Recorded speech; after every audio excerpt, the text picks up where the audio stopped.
my caution when we think about things like solidarity and we think about things like coalition building, right? That it's like so much of history has kind of taught us that when you build coalitions, sometimes the most marginalized of those coalitions don't end up benefiting. Professor, thank you so much. I wanted to go back to Philadelphia. As someone who's been to parochial, public, and Quaker schools in Philadelphia and wrote about them, I think that thing that you almost hit on earlier, the idea that the money comes, but it's not distributed fairly. I know for a fact, and in Philadelphia, when we hire gunslingers, superintendents from outside the city, and we also don't hire people going through the system because of their as well. So the money comes and it goes into this general fund or this sunken hole, or it's used for administrative purposes, which is one of the dialogues where if you have $100,000 and 75% of it goes to administrative costs and it doesn't go to the schools. So the idea is that the worst schools 50 years ago are still the worst schools.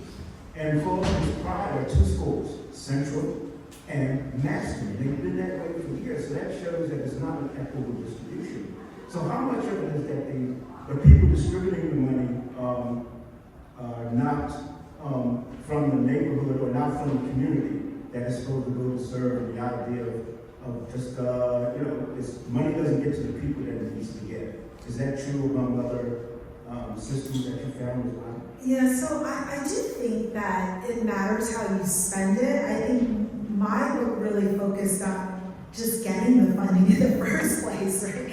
Like when you don't even have the funding to be able to do basic things like remediate lead and asbestos, like that's a problem, right? And we could have like a longer conversation about why some of the schools are at half capacity and like the fact that charter schools and vouchers and other things have had on that.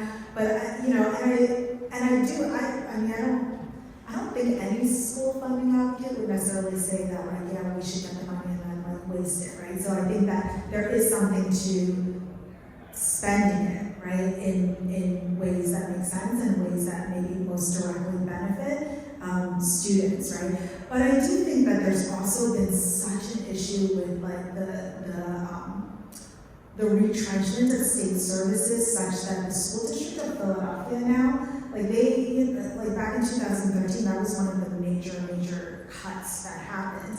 And there were a lot of pink slips given to people in the central office. And some of these issues even predate that. But, the school district of Philadelphia doesn't really, so for example, right, they don't even really control a lot of their school busing services anymore. Those are outsourced because in the name of trimming the fat, right? Which I get in some ways, but the busing, you talk to any parent, the busing system is outrageous and hugely inefficient. So if they were trying to cut the fat, right, and outsource it in the name of efficiency, it really has not achieved that effect because now parents, like the bus is late, they don't know who to contact anymore because these, some of these companies are here today, maybe gone tomorrow, right? So I understand people's thoughts and concerns about cutting the fat and the amount of money that's going to the central offices, but I think that part of it is sort of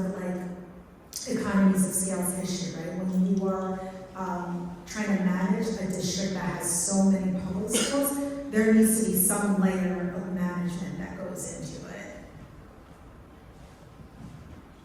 Professor, thanks so much. I believe it was in the last couple of years that the Department of Education had found in a study that school segregation in the worst segregated districts is worse now since we stopped busing than it was pre-Brown v. Board of Education. And I'm wondering if you think that there is any sort of integration measure that could be taken in Pennsylvania and other states where there's really obvious segregation in our school districts that would improve both the issue of the racism in our public schools and the inequitable funding along the lines of race. Yeah, that's a good question.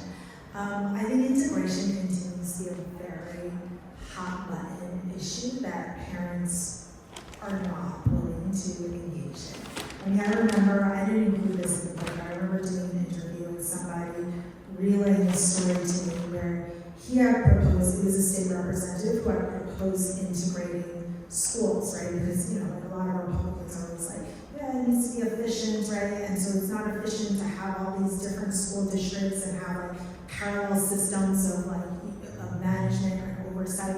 And so this representative had suggested basically combining two school districts, one that was primarily white and one that was primarily black. And so the state representative of the predominantly white school district, he said, came and just like grabbed him by the collar and was like, don't you dare do that to my school district, right? And so I think that, and maybe not surprisingly, right, like there's a lot